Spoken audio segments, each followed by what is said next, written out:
Covid ಮುಕ್ತ ಸಮಾಜ ಆಗಬೇಕೆಂದು ಬಯಸಿದಂತೆ ಜನ ಕಾಂಗ್ರೆಸ್ ಮುಕ್ತವಾಗಲು ಬಯಸುತ್ತಿದ್ದಾರೆ. ಕಾಂಗ್ರೆಸ್ ಮುಕ್ತವಾದರೆ ಭ್ರಷ್ಟಾಚಾರ ಮುಕ್ತ ಭಾರತವಾಗುತ್ತದೆ ಎಂದು ಶಾಸಕ ಸಂಜೀವ ಮಠಂದೂರು ಹೇಳಿದರು.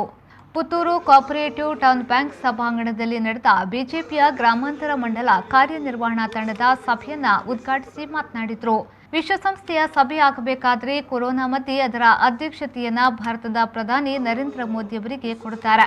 ಭಾರತ ಜಗತ್ತಿಗೆ ನಾಯಕತ್ವ ಕೊಡುತ್ತದೆ ಎಂಬ ಸಂದೇಶವನ್ನು ವಿಶ್ವಸಂಸ್ಥೆಯ ಭದ್ರತಾ ಮಂಡಳಿಯಲ್ಲಿ ಭಾರತದ ಪ್ರಧಾನಿ ನರೇಂದ್ರ ಮೋದಿ ಅವರು ಸಂದೇಶ ಕೊಡುತ್ತಾರೆ. ಸಂಕಷ್ಟದಲ್ಲಿರುವ ಸಂದರ್ಭದಲ್ಲೂ ಕೂಡ ಒಲಿಂಪಿಕ್ಸ್ನಲ್ಲಿ 7 ಬಾರಿ ಪದಕ ಗೆಲ್ಲುವ ಮೂಲಕ ಸಾಧನೆ ತೋರಿಸುವ ಕೆಲಸವಾಗಿದೆ. ಕೊರೋನಾದಿಂದ ಜಗತ್ತು ಸಂಕಷ್ಟದಲ್ಲಿರುವ ಸಂದರ್ಭದಲ್ಲಿ 135 ಕೋಟಿ ಜನರಿಗೆ ಉಚಿತ ಲಸಿಕೆ ಕೊಡುವ ನಿರ್ಧಾರ ಕೈಗೊಂಡಿದ್ದು, ಇದೀಗ ಸುಮಾರು 65 ಕೋಟಿ ಜನರಿಗೆ ಈಗಾಗಲೇ ಜಗತ್ತಿನ ಅತಿದೊಡ್ಡ ಲಸಿಕೆ ಅಭಿಯಾನ ನಡೆಯುತ್ತಿದೆ ಎಂದು ಹೇಳಿದರು. ಜಗತ್ತು ಭಾರತವನ್ನು ನೋಡಬೇಕಿದ್ರೆ ಭಾರತ ಜಗತ್ತಲ್ಲಿ ಏನು ಅಂತೇಳಿ ಇವತ್ತು ತೋರಿಸಿಕೊಡುವ ಕೆಲಸವನ್ನು ಈ ದೇಶದ ಪ್ರಧಾನಿಯವರು ಮಾಡ್ತಾ ಇದ್ದಾರೆ.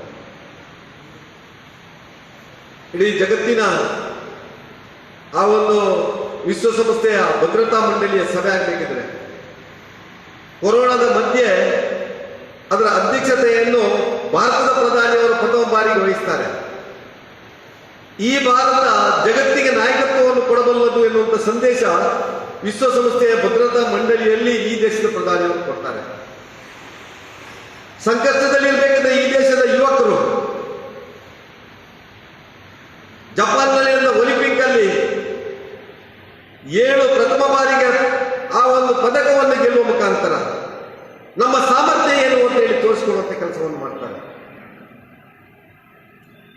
ಜಗತ್ತಲ್ಲಿ ಇವತ್ತು ಕೊರೋನಾದಿಂದ ಜಗತ್ತು ತತ್ತರಿಸಿದ ಸಂದರ್ಭದಲ್ಲಿ 135 ಕೋಟಿ ಜನರಿಗೆ ಲಸಿಕೆ ಕೊಡಲಿಕ್ಕೆ, ಉಚಿತ ಲಸಿಕೆ ಕೊಡಲಿಕ್ಕೆ ಸುಮಾರು 65 ಕೋಟಿ ಜನರಿಗೆ ಈಗಾಗಲೇ ಜಗತ್ತಿನ ಅತಿ ದೊಡ್ಡ ಲಸಿಕಾ ಅಭಿಯಾನ ನಮ್ಮ ಭಾರತದಲ್ಲಿ ಆಗ್ತದೆ.